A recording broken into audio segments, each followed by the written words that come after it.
हम लोग आधुनिक भारत के एक बहुत ही महत्वपूर्ण टॉपिक भारतीय राष्ट्रीय कांग्रेस के बारे में आज पढ़ेंगे। एक्चुअली भारतीय राष्ट्रीय कांग्रेस का स्थापना करने का मुख्य उद्देश्य था कि जो भारतीय जनता जिनकी आवाज़ सीधे ब्रिटिश अधिकारी तक नहीं पहुंच पा रही थी, उनकी आवाज़ को कांग्रेस के सदस्यों के द्वारा ब्रिटिश अधिकारियों तक पहुंचाया जाए।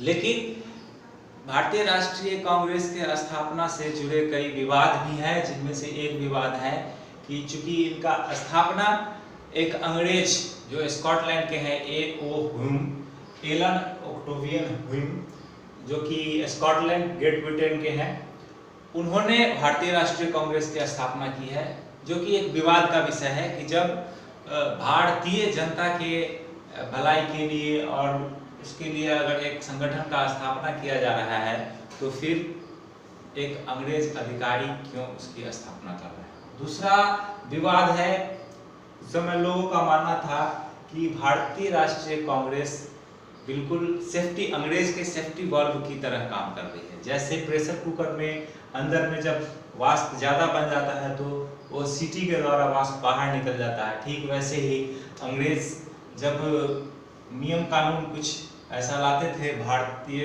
जनता के विरोधी नियम कानून, तो बिल्कुल भारतीय जनता बिल्कुल उबल जाते थे और उबल कर सीटी मारने लगते थे, यानी कि विद्रोह शुरू कर देते थे। और इस विद्रोह को अंग्रेज दबा देते थे।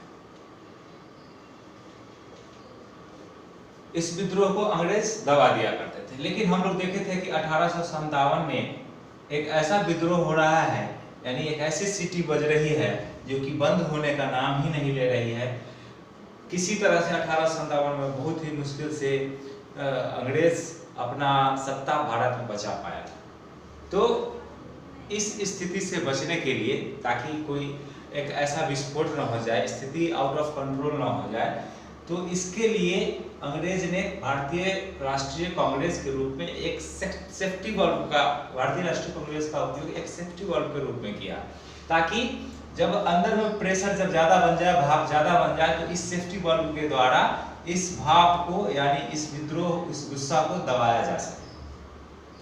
तो कुछ महत्वपूर्ण तथ्य हैं हम लोग देखते हैं भारतीय राष्ट्रीय कांग्रेस से संबंधित। चूंकि भारतीय राष्ट्रीय कांग्रेस का पूर्व में जो नाम था वो भारतीय राष्ट्रीय संघ था, इंडियन नेशनल यूनियन। लेकिन इंडियन नेशनल यूनियन की स्थापना 1884 में A.O. ह्यूम करते हैं, लेकिन 1885 में इंडियन नेशनल यूनियन यानी भारतीय राष्ट्रीय संघ का नाम बदलकर भारतीय राष्ट्रीय कांग्रेस दादा भाई नौरोजी करते थे। और उसकी स्थापना के लिए पुणे में प्रस्ताव रखा जाता है कि पुणे में बैठक किया जाएगा, लेकिन उस समय में पुणे में भयंकर प्लेग रोग फैला हुआ रहता है, जिस कारण से लोग वहां नहीं जाते हैं और उस स्थान को बदलकर बंबई में देखते गोकुलदास तेजपाल संस्कृत महाविद्यालय में उसका बैठक किया जाता है। और A.O. ह्यूम पूरे भारतीयों को आमंत्रित करते हैं कि आप आइए और आपके लिए एक संस्था बनाया जा रहा है भारतीय राष्ट्रीय कांग्रेस, और उसमें भाग लीजिए। जब पूरे भारत से लोगों को बुलाया जा रहा है, लेकिन पूरे भारत से बुलाने के बावजूद भी भारतीय राष्ट्रीय कांग्रेस के स्थापना के समय में सिर्फ 72 लोग ही उपस्थित हो पाते हैं। इन 72 लोगों में से ज्यादा लोग बंबई प्रेसिडेंसी के ही हैं, आधा 50% से ज्यादा लोग, क्योंकि ये कहां पर हो रहा है, बंबई में हो रहा है, गोकुलदास तेजपाल संस्कृत महाविद्यालय। और भारतीय राष्ट्रीय कांग्रेस का नामकरण दादा भाई नौरोजी करते हैं, और उनके प्रथम अध्यक्ष रमेश चंद्र बनर्जी WC बनर्जी को चुना जाता है, और उनके संस्थापक एलन ऑक्टेवियन ह्यूम, जो कि स्कॉटलैंड के हैं, स्कॉटलैंड ग्रेट ब्रिटेन का एक हिस्सा है और वहां के हैं A.O. ह्यूम। और इसकी स्थापना 28 दिसंबर 1885 को कर दिया जाता है। उस समय में वायसराय है लॉर्ड डफरिन, और ब्रिटेन के प्रधानमंत्री है विलियम ग्लाडस्टोन। और भारतीय राष्ट्रीय कांग्रेस के पूर्व का नाम है भारतीय राष्ट्रीय कांग्रेस। इसके बारे में कांग्रेस के बारे में कुछ प्रमुख व्यक्तियों के विचार हैं। चूंकि हम देखते हैं कि पूरे भारत से लोगों को बुलाने के बाद भी सिर्फ 72 लोग ही आते हैं, तो डफरिन कहता है कि कांग्रेस अल्पसंख्यक भारतीयों का नेतृत्व करता है। यह डफरिन का कथन है। वहीं बाल गंगाधर तिलक का मानना है कि कांग्रेस डफरिन के दिमाग का उपज है। बिल्कुल सेफ्टी बॉल जैसा इनका भी कहना है कि कांग्रेस को जो है एक अंग्रेज अपने हित के लिए बना रहा है, ताकि अगर किसी तरह का विद्रोह हो तो वो कांग्रेस के द्वारा उस पर प्रेशर बनाया जा सके। इसीलिए डफरिन ने एओहुन एक अंग्रेज अधिकारी को चुना है, ताकि एक ऐसा संगठन का निर्माण किया जाए जो कि अंग्रेज को सहायता करे। तो कांग्रेस डफरिन के दिमाग की उपज है, ये बाल गंगाधर तिलक का मानना है।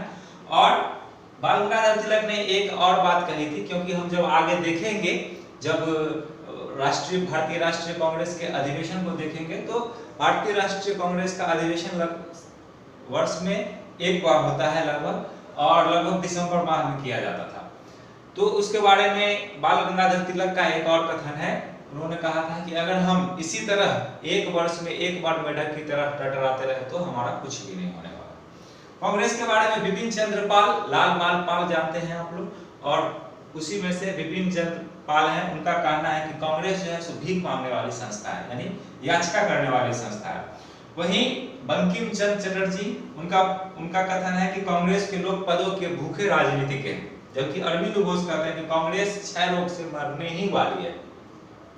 और आप एक कथन है, कांग्रेस अपने पतन की ओर लड़खड़ाती हुई बढ़ती जा रही है और मेरी इच्छा है कि मैं इसको मरते हुए देखूं, ये कहता है लॉर्ड कर्जन।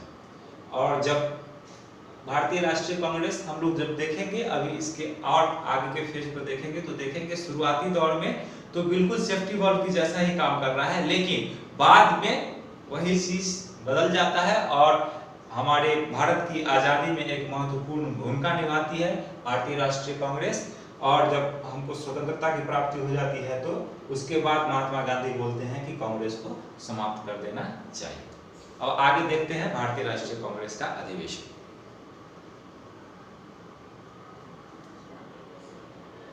अब चलिए हम लोग देखते हैं कि भारतीय राष्ट्रीय कांग्रेस का कहां-कहां अधिवेशन हुआ है, उससे जुड़े हुए प्रमुख तथ्य, और महात्मा गांधी उसमें कितने बार अध्यक्ष बने हैं और कितनी महिलाएं उनकी अध्यक्षता की है, इन सभी चीजों को एक बार डिटेल से देखेंगे। तो सबसे पहला अधिवेशन सभी लोग जानते ही हैं, 1885 में मुंबई में, और उसके अध्यक्ष थे व्योमेश चंद्र बनर्जी। और उसका प्रमुख तथ्य है कि उसमें 72 प्रतिनिधियों ने भाग लिया था। उसका दूसरा अधिवेशन होता है कलकत्ता में 1886 में, और उसके अध्यक्ष हैं दादा भाई नौरोजी, जिन्होंने भारतीय राष्ट्रीय कांग्रेस का नाम दिया था। जो पहले भारतीय राष्ट्रीय कांग्रेस का नाम भारतीय राष्ट्रीय संघ था, और दादा भाई नौरोजी ने ही नाम दिया था। और दादा भाई नौरोजी कांग्रेस के प्रथम पारसी अध्यक्ष।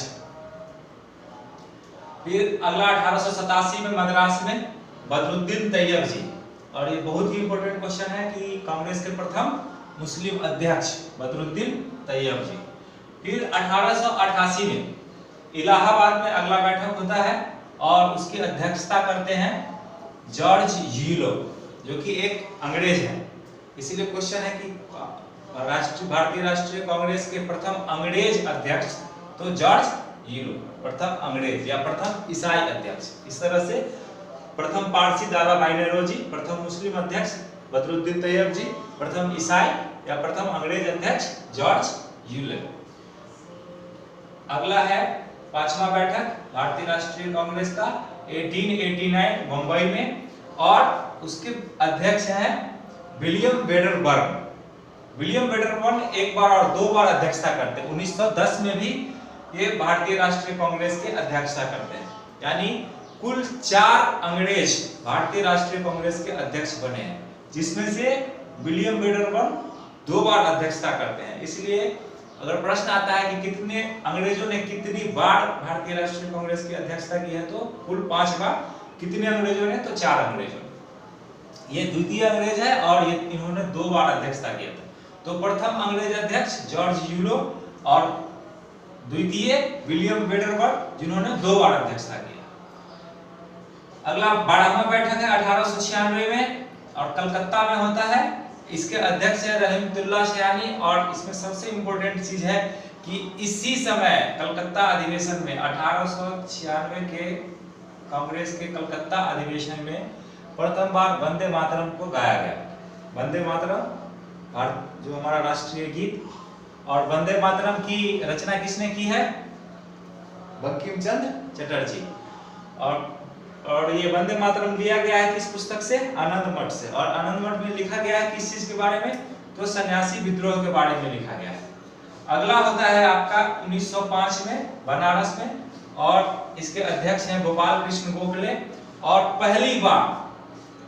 पहली बार अंग्रेज के विरोध में इसमें बंगाल विभाजन पर निंदा प्रकट किया था। अभी तक जो बिल्कुल ही सेफ्टी वॉल्व की तरह ही काम कर रहा था, लेकिन पहली बार 1905 में बनारस के अधिवेशन में बंगाल विभाजन जो कर्जन के द्वारा किया जाता है 1905 में, उसका विरोध प्रकट किया जाता है। फिर अगला अधिवेशन 1906 ईस्वी में कलकत्ता में, जिसके अध्यक्ष हैं दादा भाई नौरोजी। और सर्वप्रथम स्वराज की मांग, सबसे पहली बार स्वराज की मांग दादा भाई नौरोजी ने किया था। कब? कलकत्ता में। और सर्वप्रथम पूर्ण स्वराज जवाहरलाल नेहरू 1929 अधिवेशन। आगे देखेंगे, ये बहुत ही इंपोर्टेंट अधिवेशन है। 1907 में कांग्रेस का 23वां अधिवेशन सूरत में, और इसके अध्यक्ष हैं रास बिहारी बोस। और इसी समय कांग्रेस जो है, चूंकि कांग्रेस में जितने भी लोग थे वो 1905 में बंगाल विभाजन से बिल्कुल भी खुश नहीं थे और बिल्कुल लड़ने के मूड में थे। तो 1907 में जब जैसे ही रास बिहारी बोस ने संबोधित करना शुरू किया तो कुछ लोग हंगामा शुरू कर दिए। और उसी समय रास बिहारी बोस बोले कि अगर आप लोग इस तरह से व्यवहार करेंगे तो जो अव्यवहारिक लोग हैं उनके लिए कांग्रेस में जगह नहीं है, अगर आप चाहें तो दूसरा दल बना सकते हैं। और इसी 1907 में सूरत, जिसको सूरत फूट भी कहा जाता है, सूरत, सात और रास, यानी 1907 का ये 23वां अधिवेशन सूरत, और रास बिहारी बोस उसके अध्यक्ष है। और कांग्रेस का विभाजन हो जाता है नरम और गरम दल। अगला एक महत्वपूर्ण अधिवेशन 1911 का अधिवेशन कलकत्ता में, और इसके अध्यक्ष हैं पंडित विषम नारायण दत्त। और पहली बार जनगण मन का गायन होता है। सबसे पहली बार जनगण मन को कब गाया गया? तो 1911 में। और जनगण मन की रचना की है रविन्द्रनाथ टैगोर ने। और रविन्द्रनाथ टैगोर ने दो देशों की रचना की है, एक बांग्लादेश की आवाज सोनार बांग्ला, और एक हमारा भारत का जनगण मन। और जनगण मन सबसे पहले प्रकाशित हुआ था तत्वबोधिनी पत्रिका, भारत विधाता शीर्षक से तत्वबोधिनी पत्रिका में हुआ था। और इसी का अंग्रेजी अनुवाद किए थे रविन्द्रनाथ टैगोर ने ही, the morning song of India. ये 1911 कलकत्ता अधिवेशन, इसके अध्यक्ष पंडित विषम नारायण दत्त। और 1911 के कलकत्ता के अधिवेशन में ही सबसे पहला बार जनगण मन गाया गया था। और 1896 के कलकत्ता अधिवेशन में ही वंदे मातरम का गाया। और बिहार में कितने बार हुआ है? तो बिहार में कुल 2 बार हुआ है कांग्रेस का अधिवेशन। सबसे पहला अधिवेशन 1912 में, जिस समय बिहार बंगाल से अलग हुआ था। बांकीपुर में इसके अध्यक्ष हैं माधवकर। और इसका मुख्य तथ्य है कि पहली बार बिहार में बैठा। उसके बाद देखते हैं कि 1916 का अधिवेशन लखनऊ में होता है, जिसको लखनऊ पैक्ट भी कहते हैं। और इसके अध्यक्ष हैं अंबिका चरण मजूमदार। और 1916 में बहुत बढ़िया चीज हुआ है क्या, कि मुस्लिम लीग, जिसका स्थापना 1906 में हुआ था, मुस्लिम लीग और नरम दल गरम दल, जो कांग्रेस 2 भागों में 1907 में बंट गया था, वो भी 1916 में आकर मिल जाता है। तो 1916 लखनऊ अधिवेशन, मुस्लिम लीग और गरम नरम दल का मिलन हो जाता है। 1917 का कलकत्ता अधिवेशन देखते हैं। एनी बेसेंट, पहली महिला अध्यक्ष, कांग्रेस की पहली महिला अध्यक्ष एनी बेसेंट, जो कि आयरलैंड की है, प्रथम महिला अध्यक्ष 1917। और 1920 का नागपुर का अधिवेशन देखते हैं। उसके हैं अध्यक्ष सीवी राघवाचारी। और इसी नागपुर अधिवेशन में असहयोग आंदोलन का प्रस्ताव रखा गया था। तो इस तरह से अब आगे के कुछ इंपॉर्टेंट टॉपिक्स को देखते हैं। अब आगे देखते हैं इंपॉर्टेंट पॉइंट। वर्ष 1922 में गया में हो रहा है, यानी बिहार में दूसरी बार। बिहार में पहली बार कब हुआ था? बिहार में पहली बार हुआ था 1912 में, जब बिहार बंगाल से अलग हुआ था उस समय। और उस समय देखे थे वो बांकीपुर में, और अब की बार हुआ है 1922 में गया में, और उसके अध्यक्ष हैं चित्तरंजन दास, बिहार में दूसरी बार। और 1922 में ही देखते हैं एक बहुत ही महत्वपूर्ण घटना होता है कि 1922 में चित्तरंजन दास इसकी अध्यक्षता कर रहे हैं। और चूंकि 1920 में देखे थे कि असहयोग आंदोलन शुरू हो गया था, और असहयोग आंदोलन बहुत ही बढ़िया चल रहा था।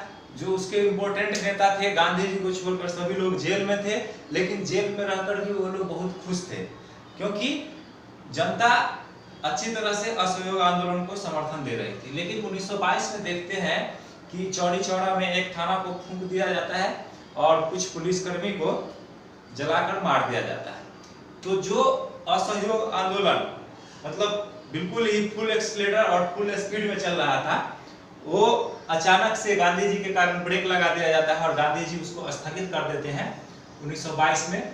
और 1922 में जब चित्तरंजन दास, मोतीलाल नेहरू, ये सभी लोग जब जेल से वापस आते हैं छूटकर, तो इस चीज का काफी विरोध करते हैं कि गांधी जी तो बाहर थे फिर और हम लोग अंदर थे, हम लोगों को कोई तकलीफ नहीं था, फिर आप असहयोग आंदोलन को क्यों स्थगित किए? क्योंकि जब कोई आंदोलन शुरू होता है तो वहां छोटी मोटी तो घटना होते ही रहती है।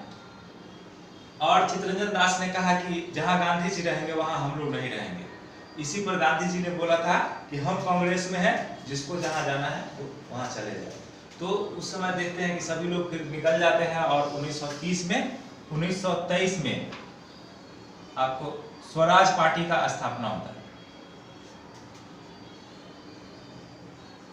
स्वराज पार्टी की स्थापना चित्तरंजन दास और मोतीलाल नेहरू ये सभी लोग मिलकर, और जितने भी कांग्रेस के बुजुर्ग नेता सब हैं, जितने भी इंपॉर्टेंट नेता हैं, वो सभी लोग स्वराज पार्टी में चले जाते हैं। फिर अगला अधिवेशन देखते हैं कि 1924 में होता है बेलगांव में, कर्नाटक में। और चूंकि उस समय कांग्रेस में कोई भी सीनियर नेता नहीं है, तो मजबूरन महात्मा गांधी को ही बनाया जाता है। और ये पहली ही बार बनते हैं, प्रथम बार और अंतिम बार। तो इसलिए ये भी बहुत इंपॉर्टेंट क्वेश्चन है कि महात्मा गांधी भारतीय राष्ट्रीय कांग्रेस के अध्यक्ष कब बने? तो 1924 में बेलगांव अधिवेशन में पहली बार बने और अंतिम बार ही था। उसके बाद देखते हैं कि 1925 में कानपुर में सरोजिनी नायडू बनती है, प्रथम भारतीय महिला। इससे पहले देखे थे प्रथम महिला तो एनी बेसेंट, और प्रथम भारतीय महिला जो कांग्रेस के अध्यक्ष बनी वो है सरोजिनी नायडू, प्रथम भारतीय महिला। 1929 में लाहौर में अधिवेशन होता है और उसकी अध्यक्षता करते हैं पंडित जवाहरलाल नेहरू।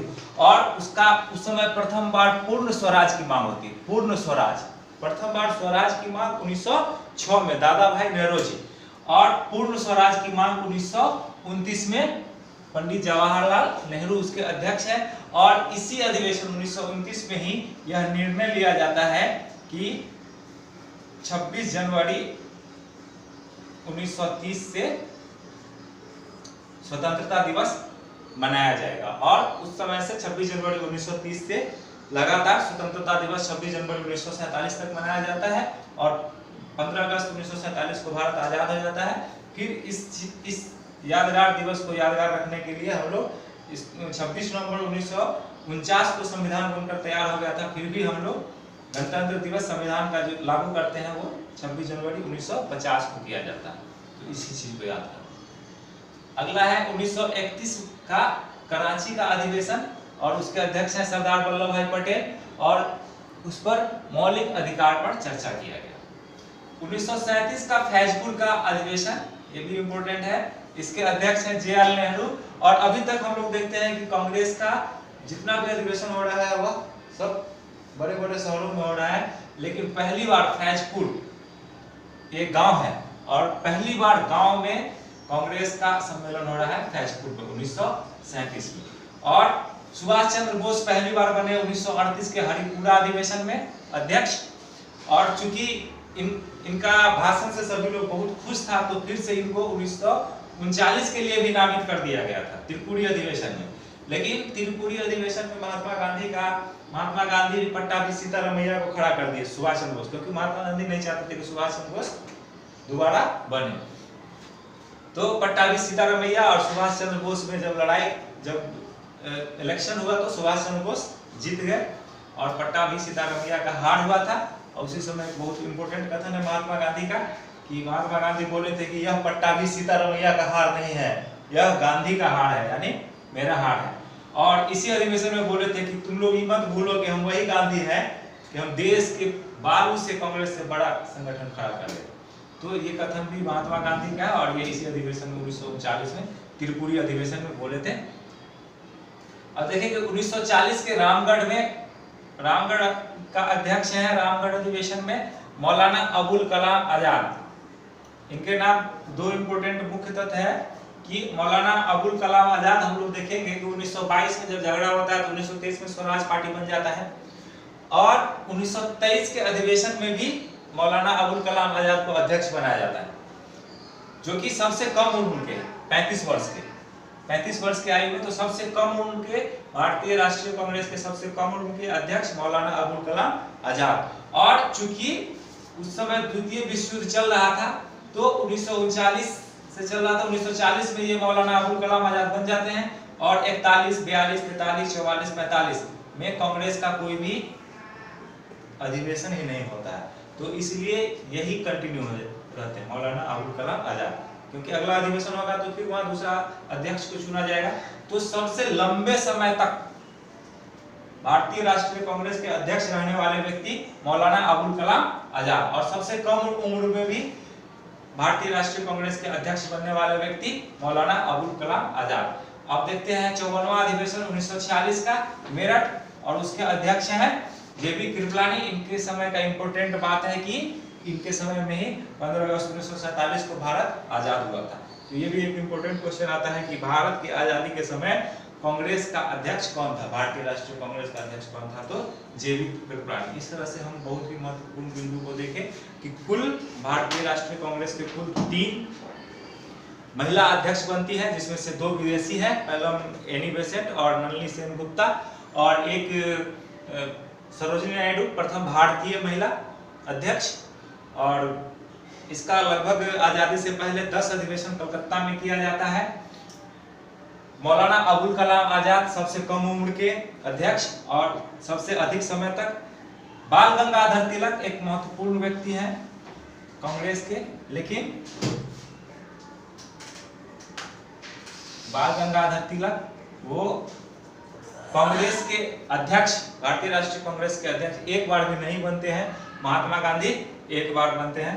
उम्मीद करते हैं कि इस वीडियो से आप लोगों को बहुत फायदा होगा।